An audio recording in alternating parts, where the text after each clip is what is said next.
Boris Johnson, despite his reputation for, what should we say, mendacity, does occasionally stumble on the truth, like a broken clock striking the right time twice a day.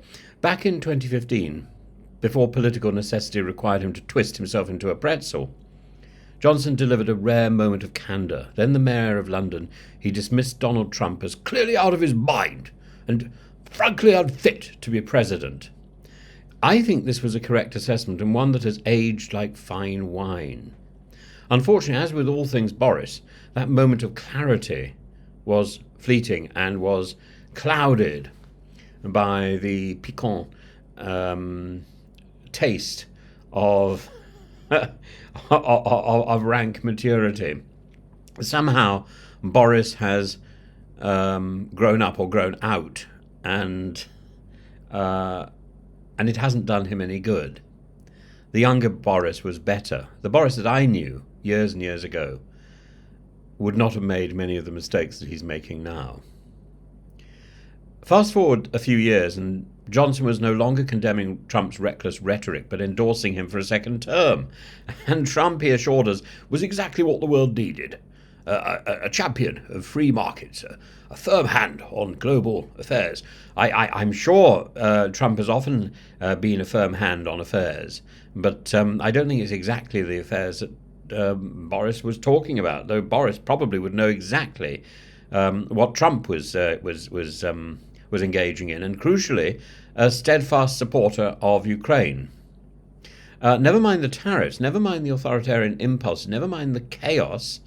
That's what Boris said Trump stood for. But there was a snag, because Trump, as ever, was loyal only to himself.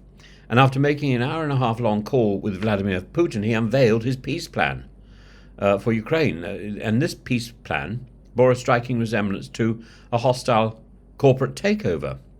The United States, Trump proposed, should extract 50% of Ukraine's economic resources in oil, gas, ports and minerals in perpetuity for all that it's done for Ukraine, in helping Ukraine to better the aggressor.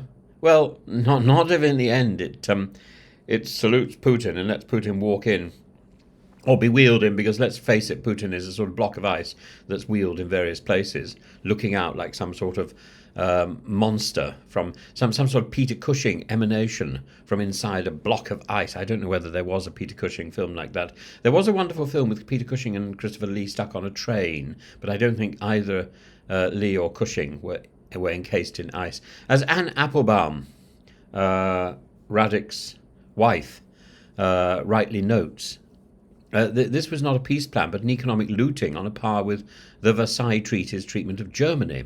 And in the case of Versailles, Versailles was shackling the alleged aggressor.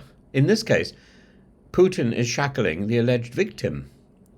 And this left Boris really in a bind, having positioned himself as Zelensky's wartime best friend. How could he defend Trump's open betrayal? His answer was predictably cakeism in its purest form. Have an eat. Oh, have a piece. Have this piece. Don't talk, just eat. And in a masterful piece of rhetorical gymnastics, Johnson first affirmed his loyalty to Zelensky, dismissing Trump's claims that the Ukrainian leader had a 4% approval rating and insisting that Ukraine had not, in fact, started the war. And then came the catchphrase, one that belongs in the Johnsonian dictionary of weasel words. Trump's comments, he assured us, were not merely a wake-up call, or they were merely a wake-up call. Absolutely, just a wake-up call, and not intended to be historically accurate. A phrase of genius. It opens up a whole new way of understanding politics. When Johnson told Parliament there were no Downing Street parties, perhaps he was merely offering up a wake-up call, not intended to be historically accurate. Have your cake and eat it. And I didn't eat the cake. No, the cake remained uneaten, inedible cake. And I went down for the cake. Yeah. I've been down many times, but I went down for the cake. And unfortunately for Boris, Trump was not inclined to play along. He doubled down, describing Zelensky as a dictator, suggesting Ukraine was merely prolonging the war for its own financial gain, and hinting that unless Zelensky moved fast, Ukraine might cease to exist altogether. And why was Ukraine so unreasonable as to not to bend over and take it when Putin botched him with his tanks? Why didn't he just acquiesce? And at this point, even Johnson's powers of rhetorical evasion must have been tested. Can he still maintain that Trump is a great friend to Ukraine? Will next Saturday's or tomorrow's Daily Mail column reveal that he now believes Trump's words were simply metaphorically accurate rather than historically accurate? Of course, this brand of political contortion is hardly unique to Johnson. The New York Times has noted that the eerie silence of congressional Republicans watching their party abandon decades of hawkish foreign policy, only to say nothing as Trump rewrites the script in real time.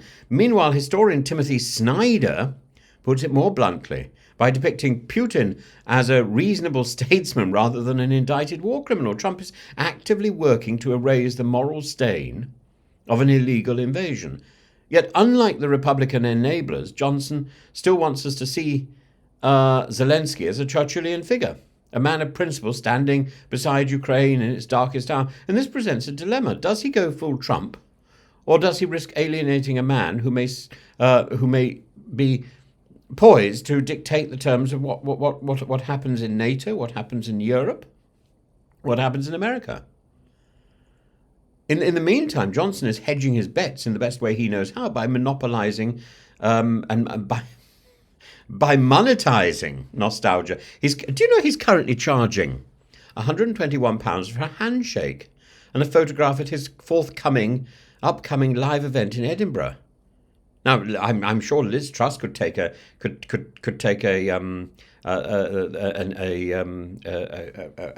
good idea from that, you know.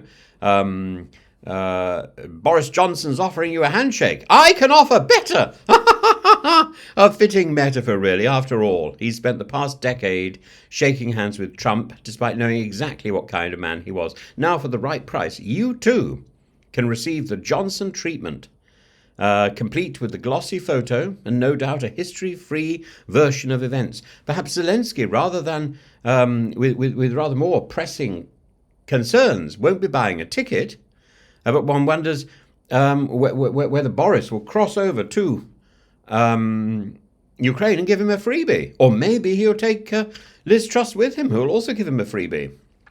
One wonders what he would make of the fact that his erstwhile ally, once hailed as a symbol of Western unity against Putin, is now bending over backwards to justify Trump's betrayal.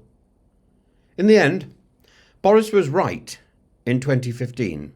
Trump is stupefyingly ignorant and unfit to be president.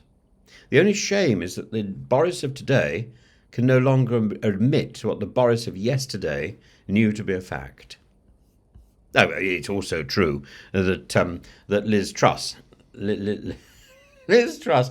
Do you remember Liz Truss in front of Sergei Lavrov, waving her hands around, insisting on the identity of Rostov-on-Don as Ukrainian? Not only is Rostov-on-Don Russian, but practically every city, every piece of land within the region is going to be Russian any minute if Trump has his way and Putin has his way. Except, of course, the reality is Putin will never live to see it. Putin encased in ice. I think his eyes are already soulless.